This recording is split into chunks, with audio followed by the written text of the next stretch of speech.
Olá, alunos da primeira série. Quem está falando aqui é o professor Gustavo Treveller e hoje nós vamos falar sobre energia cinética. Vamos lá comigo, queridos?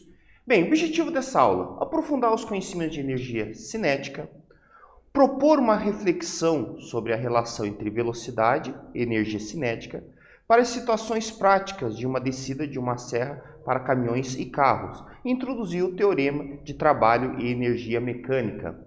Alguns pontos importantes que vocês precisam saber aqui. Primeiro, matematicamente, vocês precisam conhecer as 4 operações matemáticas, a potenciação, radiciação e equações de primeiro e segundo grau. E fisicamente, você deve dominar os conceitos de velocidade, aceleração, força e já ter tido contato com energia potencial e associar o termo cinético ao movimento. Bem, para a gente poder iniciar essa aula aqui, nós vamos fazer um pensamento, vamos dar uma pensada aqui. As sondas espaciais Voyager 1 e 2 foram lançadas no espaço em 1977, com o objetivo inicial de estudar os planetas Júpiter e Saturno e suas luas. Depois estudaram Urano e Netuno. Após a conclusão desses estudos, as sondas foram lançadas para fora do Sistema Solar com velocidade de cerca de 15 km por segundo para a missão interestelar Voyager. Ambas as sondas estão agora fora do Sistema Solar. No presente momento, essas sondas existem energia cinética? Uma pergunta sobre isso. Será que essas sondas, nessa situação fora do Sistema Solar, apresentam energia cinética? Bem, primeira coisa, vamos definir o que é energia cinética. Se vocês observarem aqui, fala o seguinte: energia cinética existe quando um corpo com massa m se desloca com velocidade v em relação ao referencial, ou seja, a energia cinética está associada com a velocidade. Beleza? Bem, se ambas as sondas estão deslocando com o espaço com velocidade de 15 km por segundo, mesmo que possa estar com o motor desligados, elas têm energia cinética. Veja que doido, né? Nós estamos analisando aqui o conceito de energia cinética e mesmo com os motores desligados, elas apresentam uma velocidade que é relativamente bem alta, né? 15 km a cada segundo. É muita coisa. Vejam, elas apresentam energia cinética. Por quê? Porque energia cinética está relacionada com a velocidade. Beleza? Bem, para a gente poder entender um pouco melhor sobre essa parte da energia cinética, nós vamos agora fazer um entendimento por que aquela fórmula é daquele jeito, certo? Nós vamos fazer aqui um teorema chamado Teorema da Energia Cinética. O teorema da energia cinética é extremamente necessário para compreender os conceitos de trabalho que veremos nas aulas seguintes. Imagine um objeto de massa m e velocidade v, que sofre a ação de uma força F constante, adquirindo uma velocidade final após percorrer uma distância d. Então veja o que está acontecendo aqui, meus queridos. Neste momento, você está empurrando, por exemplo, um carrinho de compras, como está sendo mostrado aqui na figura. Está sendo aplicada uma força sobre ela. E essa força faz com que o objeto, no caso do carrinho de compra, muda a sua velocidade, de uma velocidade inicial para uma velocidade final. E isso está relacionado, por exemplo, com a distância. Então, conforme a distância que você vai ter aqui e a aplicação dessa força, você tem essa mudança na velocidade. Beleza? Vejam que não é necessário ter uma força para manter a velocidade, mas sim para mudar essa velocidade, existe a necessidade de uma força. Bem, vamos lá. Então podemos aplicar a segunda lei de Newton. Vamos começar com o Newton aqui, a segunda lei de Newton. Força é igual a massa vezes aceleração. Bem, como a força é constante, podemos afirmar que temos um movimento retilíneo uniformemente variado, o famoso mRUV, pois a aceleração também é constante. Então podemos isolar a aceleração da equação de Torricelli. Então veja que nós estamos trabalhando aqui com duas parcelas, a segunda lei de Newton e utilizando também equações de cinemática, o famoso Torricelli, lá que relaciona a velocidade com distância. Lembre-se que essa equação é muito legal quando você não tem tempo. Utilize-se Torricelli quando não tem o parâmetro tempo na sua equação.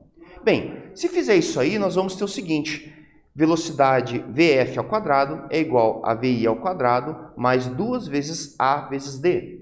Se eu isolar o A dessa equação de Torricelli, eu vou ter o seguinte: A igual Vf ao quadrado menos VI ao quadrado sobre 2A. Ou seja, aceleração é igual a velocidade final ao quadrado menos velocidade inicial ao quadrado sobre 2 vezes o deslocamento, ou a distância percorrida neste caso, certo? Substituindo a aceleração isolada na equação da força, né? Lembra que a gente falou? F igual a m vezes A, nós vamos ter o seguinte, força é igual a m vezes, aqui daí a gente poderia ter que colocar um parêntese, velocidade final ao quadrado menos velocidade inicial ao quadrado, tudo sobre 2D, certo? Então nós vamos ter F igual a m VF ao quadrado menos VI ao quadrado sobre 2D. E aí que começa agora as Markov matemática. Se você der uma arrumadinha aqui, você vai ter o seguinte. Primeiro, eu passei esse 2, melhor dizendo, esse D, multiplicando para o outro lado. Então, para o lado da esquerda. Então, você teria F igual a M vezes VF menos VI, né, tudo isso elevado ao quadrado, sobre 2D. E aí, a hora que você passa o D para o outro lado, ficaria F vezes D é igual M vezes F ao quadrado sobre 2 menos M vezes VI sobre 2. Então vejam que essa formulazinha que nós estamos falando dos M vezes a velocidade ao quadrado sobre 2, isso está relacionado com energia cinética. Então esse F vezes D, daqui para frente nós vamos falar um pouquinho que está relacionado com o trabalho de uma força. Vou adiantar um pouquinho para vocês já. O trabalho de uma força é aquela energia gasta por uma força para promover deslocamento. E isso está relacionado com a energia cinética, ou seja, para que eu possa realizar um trabalho, que é a força vezes D, é igual à variação da energia cinética. Ou seja, eu posso ter aqui energia cinética, mas para ter a sua variação, eu preciso acrescentar energia ou tirar energia. E eu posso fazer isso através de uma força, desde que essa força promova deslocamento. Beleza? Bem, para poder entender um pouquinho melhor essa parte, eu vou fazer com vocês uma atividade, tá? Diz o seguinte, um corpo de massa igual a 5 kg, inicialmente a 10 metros por segundo, está sob a ação de uma força constante, que faz sua energia cinética variar 300 joules após 20 metros. Calcule a velocidade desse corpo ao fim dessa distância. Eu vou dar um tempinho para vocês poderem ler essa questão. Se não consigo resolver sem problema nenhum, mas pegue um caderno e eu vou dar um tempinho para vocês poderem resolver isso aqui, beleza? Daqui a pouco a gente já volta.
E aí, meus pimpolhos amados, fizeram? Não entendeu nada? Calma que eu tô aqui para ajudar vocês, cara. Vamos lá. Primeira coisa que você faz sempre em física, meus amigos, importante interpretação, importante você tirar as informações. Tirou a informação, já é meio caminho andado.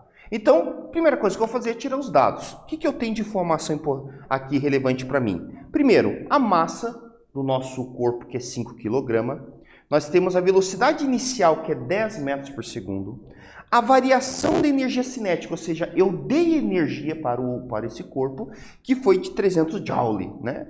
E aí a distância envolvida aqui seria de 20 metros, e eu quero saber qual é a variação, qual é a força, a velocidade final desse objeto, beleza? Então, vamos lá. Vou explicar passinho por passinho aqui. Eu utilizei a expressão variação da energia cinética é igual a m vezes Vf ao quadrado sobre 2 menos m vezes Vi ao quadrado sobre 2. Então, ΔEc, que é a variação de energia cinética, é igual a m vezes F ao quadrado sobre 2 menos m vezes Vi ao quadrado sobre 2. Substituindo os valores, nós vamos ter 300 é igual a 5 vezes, que é a massa, né? 5 vezes Vf ao quadrado, que eu quero descobrir, sobre 2, menos 5 vezes 10, que era a velocidade inicial, certo? Ao quadrado sobre 2. E aí a gente aprendeu lá na época da escolinha, né? Lá com a prof, que primeiro a gente faz as potenciações, tá? Aquelas ordens tradicionais. O que eu já fiz aqui para dar uma curtada de passo, certo? Eu já peguei esse 2 aqui e passei multiplicando para o outro lado. Então ficou 300 vezes 2 é igual a 5 vezes Vf ao quadrado menos 5 vezes 100. Por que 5 vezes 100? Por causa do 10 ao quadrado. Resolva a pimpolhada que nós temos aqui. 600 é igual a 5 vezes Vf ao quadrado menos 500. E aí, a partir disso, nós vamos aqui fazer a velha matemática, né? Passei o 500 somando para o outro lado, então ficou 600 mais 500 igual a 5 Vf ao quadrado. Somando ali fica 110, melhor dizendo, 1100. Já passei o 5 que está multiplicando o Vf para o outro lado, então ficou 1100 sobre 5 é igual a Vf ao quadrado. E aí, como a gente já sabe, né, tá lá quadrado um lado, você tira raiz. Então vai ficar, já fiz a divisãozinha ali, ficou 1100 dividido por 5 dá 220, então Vf igual a raiz de 220. E isso aproximadamente é igual a 14,8 metros por segundo. Então essa é a velocidade dele ali. Então vejam, que interessante, né? Você tinha uma velocidade de 10, eu acrescentei energia e aí ele aumentou sua velocidade. E se eu tirasse energia, por exemplo? O que ia acontecer? Obviamente, comecei a pensar, eu ia diminuir a velocidade. Então vejam que o aumento de velocidade ou a redução de velocidade está atrelado com a variação da energia cinética. Então por isso que as sondas que a gente comentou aqui, elas continuam com aquela energia, porque elas não estão mudando a sua velocidade, né? O módulo dessa velocidade continua a mesma, 15 km por segundo. Certo? Então por isso que, respeitando a lei da conservação da energia, elas irão continuar espaço afim. Beleza? Bem, vamos analisar a descida da serra e energia cinética. Eu venho lá de Paranaguá, então toda vez que eu venho gravar aqui para Curitiba, eu tenho que subir a Serra do Mar, né? E é sempre uma aventura aqui.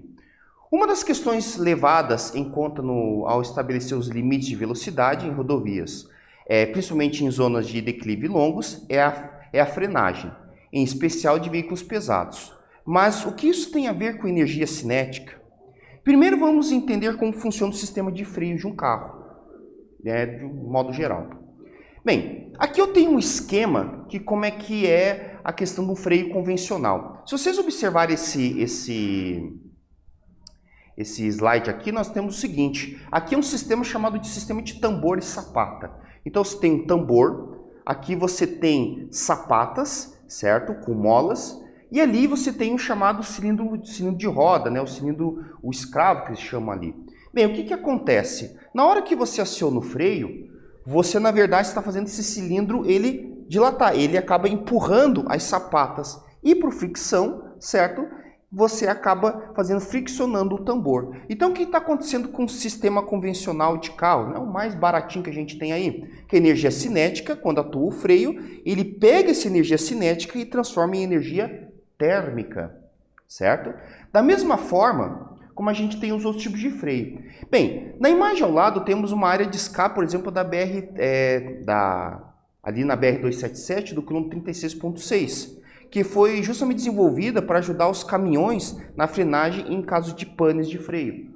Por exemplo, hoje eu estava vindo para cá e eu vi um caminhão com uma carreta com o freio esfumaceando, né? Tava lá, saindo bastante fumaça e tal. Então, por que isso acontece, né? Porque lembre-se que energia, ela precisa virar alguma coisa, como eu disse para vocês. Ela tem que virar o quê? Tem que virar calor. Nesse caso, o freio, o papel dele é isso. É arrancar a energia cinética do veículo e transformar essa energia em calor. Mas lembre-se que a energia cinética depende da massa. Então, como o caminhão ela tem uma massa muito elevada, significa que mesmo a uma baixa velocidade, a sua energia cinética é grande. Então, quando você precisa frear um veículo, aquela energia é transformada em calor. E aí, haja freio para aguentar isso aí. E às vezes o próprio sistema do caminhão ele não dá conta, né? Então a galera, às vezes, para poder não sofrer danos maior, tem essas áreas de escape, né? Que é formada por bolas de argila expandida. E aí, a hora que o caminhão entra naquilo ali, certo? Ele acaba, devido ao atrito, né? A atuação das bolinhas ali da argila expandida, acaba freando o veículo, certo? Absorvendo essa energia cinética que ele tem, certo? Essa é a grande sacada. Isso aqui salva vidas, né? Aí, em várias serras aí do país. Bem, para a gente poder entender um pouquinho melhor aqui sobre essa parte de energia, eu vou fazer mais uma atividade com vocês aqui, tá bom? Diz o seguinte, o motociclista está em sua moto, em uma rodovia, com o radar a 72 km por hora, né? Melhor dizendo, o motociclista está com a sua moto em uma rodovia, com um radar a 72 km por hora. Após passar pelo radar, ele acelera e a sua velocidade chega a 108 km por hora. Sabendo que a massa do conjunto moto e motociclista é de 400 kg, determine a variação da energia cinética sofrida pelo motociclista. Eu vou dar um tempinho para vocês poderem resolver esse exercício e daqui a pouco a gente volta para responder.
E aí, meus queridos, meus pimpolhos, vocês conseguiram resolver o exercício? É bem parecido com a atividade anterior que a gente fez. Lembre-se que em física nós precisamos sempre refazer, certo? Então refaça sempre as atividades.